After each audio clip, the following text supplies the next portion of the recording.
Hello friends, welcome back to Kitchcook. આજે આપણે બનાવીશું ગુલાબ જાંબુ. આજે આપણે આ લોકડાઉનમાં ઘરમાં રહેલી 3 સામગ્રીમાંથી ગુલાબ જાંબુ બનાવવાના છીએ અને તે પણ ઇન્સ્ટન્ટ ગુલાબ જાંબુ. આ ગુલાબ જાંબુ 30 મિનિટમાં તૈયાર થઈ જાય છે. તો ચાલો આજે બનાવીએ ઘરમાં રહેલી સામગ્રીમાંથી એકદમ સોફ્ટ અને ટેસ્ટી ગુલાબ જાંબુ. અને જો અમારી રીત આ સારી લાગે તો અમારી ચેનલને સબસ્ક્રાઈબ કરી લેજો અને બેલ આઇકન દબાવવાનું ભૂલતા નહીં, જેથી આવી ઇઝી રેસિપી તમને મળતી રહે. તો ચાલો બનાવીએ ગુલાબ જાંબુ. તો ગુલાબ જાંબુ બનાવવા માટે આપણે તેનો મસાલો બનાવી લેવાનો, એટલે કે માવો બનાવી લેવાનો. જેમ મેં કીધું તેમ ઇન્સ્ટન્ટ આપણે ગુલાબ જાંબુ બનાવવાના છીએ અને ઘરની સામગ્રીમાંથી. તો માવામાંથી તો ગુલાબ જાંબુ બને જ નહીં, કેમ કે માવો અત્યારે બધાના ઘરમાં હોતો જ નથી. તો તેના માટે એક કઢાઈ લીધી છે અને તેમાં ઘી આવી રીતે સાઈડમાં લગાવી દીધું છે.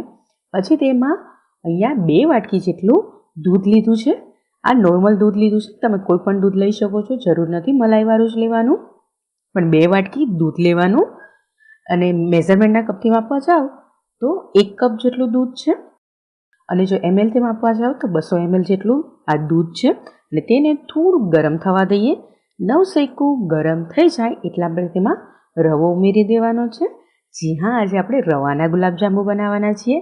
તો મેં આ ઝીણો રવો આવે તે લીધો છે. જો તમારી પાસે જાડો રવો હોય તો એને મિક્સરમાં પીસી લેવાનો અને પછી આમાં ઉમેરી દેવાનો.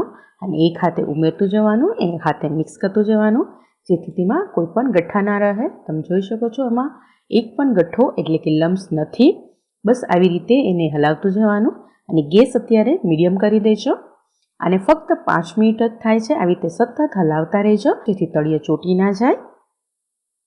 4 થી 5 મિનિટમાં તમે જોઈ શકો છો એકદમ ઘાટું થઈ જશે. સૂજી બધું પાણી પી જશે, એટલે કે રવો સૂજી જે લેતા હોય તે પણ બધું એ પાણી પી જશે. અને આવો ઘટ્ટો એકદમ ગઠ્ઠા જેવું થઈ જશે. અને સાઈડમાં પણ ચોટ્યું નથી. તમે જોઈ શકો છો મેં ઘી લગાવ્યું હતું એટલે સાઈડમાં ચોટ્યું નથી. બસ હવે ગેસ બંધ કરી દેવાનો. આવું એકદમ મિશ્રણ થઈ જાય એટલે આપણે ગેસ બંધ કરી દેવાનો અને પછી એને ઢાંકીને સાઈડમાં મૂકી દેવાનું. જ્યાં સુધી આપણો રવાનો માવો ઠંડો થાય ત્યાં સુધી આપણે ચાસણી બનાવી લઈએ. તો ચાસણી બનાવવા માટે મેં અહીંયા એક પેનમાં 300 ગ્રામ જેટલી ખાંડ લીધી છે. અને જો મેઝરમેન્ટના કપથી માપવા જાઓ તો આ 1.5 કપ જેટલી ખાંડ લીધી છે. પછી તેમાં આપણે 1 કપ જેટલું પાણી ઉમેરી દેવાનું, એટલે કે 100 થી 125 ml જેટલું પાણી ઉમેરી દેવાનું. અને ગેસ અને તેને ફૂલ ગેસ ઉપર ખાંડ ઓગાળવા મૂકી દેવાની. સાથે તેમાં આપણે 5 કપ જેટલું દૂધ ઉમેરી દેવાનું. 3 થી 4 મોટી ચમચી જેટલું દૂધ હશે. 25 થી 30 ml જેટલું દૂધ છે. દૂધ ઉમેરવાથી આપણે જે ચાસણીમાં મેલ હોય તે બધો નીકળી જાય છે. તમે દૂધ કે પછી અહીંયા લીંબુનો રસ બેમાંથી એક ઉમેરી દેવાનું અને એને મિક્સ કરી દેવાનું. પછી એમનેમ જ 2 મિનિટ એને ઉકળવા દેવાનું, જેથી બધો મેલ આપણો સાઈડમાં આવી જશે. તમે જોઈ શકો છો બધો મેલ સાઈડમાં આવી ગયો છે. હવે ગેસ એકદમ ધીમો કરી દેજો અને આવી રીતે કોઈ ચમચાની મદદથી આ બધો મેલ લઈ લેવાનો, જેથી આપણી ચાસણી એકદમ ક્લિયર થઈ જાય. તમે જોઈ શકો છો આપણી ચાસણી એકદમ ક્લિયર, બહારથી ગુલાબજાંબુ મળે તેવી જ એકદમ ક્લિયર થઈ ગઈ છે. એટલે જ્યારે પણ આવી રીતે કોઈ ચાસણી બનાવવાની હોય, જલેબીની કે જાંબુની કે રસગુલ્લાની, તો આવી રીતે થોડુંક દૂધ કે લીંબુનો રસ ઉમેરી દેવાનો, જેથી એકદમ ક્લિયર થઈ જાય. હવે આને આપણે થોડીક વાર જ પકાવવાની છે. આમાં કોઈ તાર નથી લેવાનો. બસ તેલ જેવી ચીકણી થઈ જાય ચાસણી એટલી જ ચીકણી કરવાની. તો હવે ચાસણી તૈયાર થઈ ગઈ છે. તો આમાં આપણે 1 ચમચી લીંબુનો રસ ઉમેરી દઈએ અને ગેસ બંધ કરી દઈએ. લીંબુનો રસ ઉમેરવાથી આપણી ચાસણી જામતી નથી. એટલે તમે ગુલાબજાંબુ બન્યા પછી ફ્રીજમાં રાખો તો પણ ચાસણી જામી નથી જતી. એટલે લીંબુનો રસ ખાસ ઉમેરવો. હવે તેને ઢાંકીને સાઈડમાં મૂકી દઈએ. સાથે તેલ પણ તળવા માટેનું મૂકી દેવાનું. હવે જે આપણે રવાનો માવો તૈયાર કરીને રાખ્યો તે ઠંડો થઈ ગયો છે. એટલે બહુ ઠંડો નહીં થવા દેવાનો, થોડોક નવસેકો રાખવાનો. આપણે જેને અડી શકીએ એટલો રાખવાનો. અને પછી અડધી નાની ચમચી જેટલું ઘી ઉમેરી દેવાનું, જેથી આપણા હાથમાં ચોટે નહીં. અને પછી એને મસળવાનો. એને એકદમ ચીકણો કરી લેવાનો છે. આવી રીતે મસળવાનો. ખાલી 3 થી 4 મિનિટ જ મસળવો પડશે, વધારે વાર નહીં મસળવો પડે. બસ એકદમ તમને જે રીતે આવડે, જે રીતે ફાવે તે રીતે મસળી લેવાનો. એકદમ ચીકણો આપણો માવો કરી લેવાનો. તમે જોઈ શકો છો એકદમ લીસો માવો થઈ ગયો છે. તો પછી તેને આવી રીતે ગોળા વાળી લેવાના. તમને જે સાઇઝ ગમે તે સાઇઝના તમે જાંબુ વાળી શકો છો. હું આવડા મીડિયમ સાઇઝના બનાવું છું. તમે આનાથી નાના કે આનાથી મોટા પણ બનાવી શકો છો.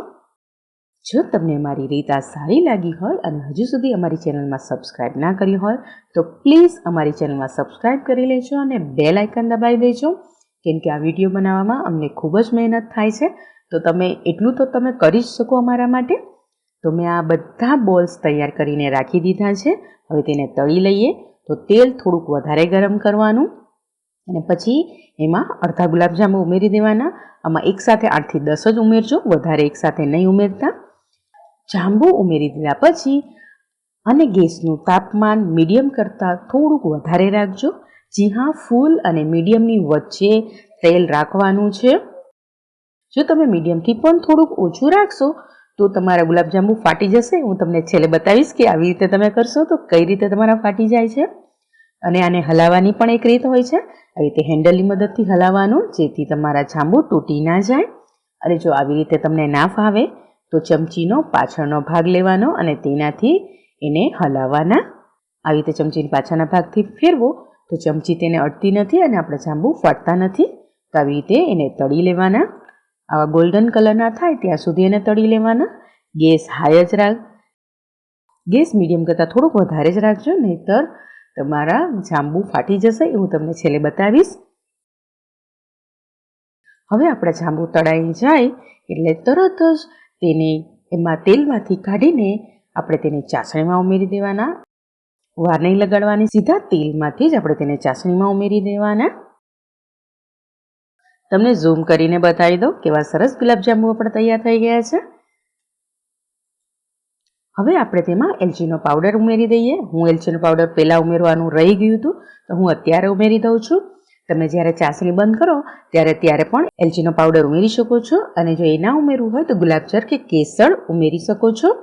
હવે આને આપણે ઢાંકીને 2 કલાક સાઈડમાં મૂકી દઈએ, જેથી આપણા ગુલાબજાંબુ સરસ પોચા થઈ જાય. મેં બતાવી દઉં તમને કે કઈ રીતે તમે જો ગેસ ધીમો રાખશો કે મીડિયમ રાખશો તો થશે તમારા જાંબુ. તમે આ જોઈ શકો છો, કેટલાકની આંખ નીકળી ગઈ છે, કેટલાક ફાટી ગયા છે. બસ આવા તમારા જાંબુ થઈ જશે. જો મીડિયમ કરતાં ઓછો ગેસ રાખશો તો મેં આ રીતે પણ ટ્રાય કરી છે તમને બતાવવા માટે. તો જોઈ શકો છો આવી રીતે થઈ જશે જાંબુ. હવે 2 કલાક થઈ ગઈ છે. આપણા જાંબુ એકદમ સોફ્ટ તૈયાર થઈ ગયા છે. તો તૈયાર છે આપણા ઇન્સ્ટન્ટ રવાના ગુલાબજાંબુ. તમને મારી આ રેસિપી કેવી લાગી છે કમેન્ટ કરતા રહેજો, જેથી અમને પ્રોત્સાહન મળે. આ વિડીયો બનાવવામાં અમને ખૂબ જ મહેનત થાય છે. તો તમે કમેન્ટ તો જરૂરથી કરજો અને વિડીયોને લાઇક અને શેર પણ કરી દેજો, જેથી અમને પ્રોત્સાહન મળતું રહે. અને બીજી આવી કઈ રેસિપી જોઈએ છે તે પણ કમેન્ટ જરૂરથી કરતા રહેજો. તો તમે આ લોકડાઉનમાં ઘરે બનાવો આ રવાના ગુલાબજાંબુ. આપણે મળીશું નેક્સ્ટ રેસિપી સાથે. ત્યાં સુધી આવજો. Bye bye. Thank you. જય શ્રી કૃષ્ણ.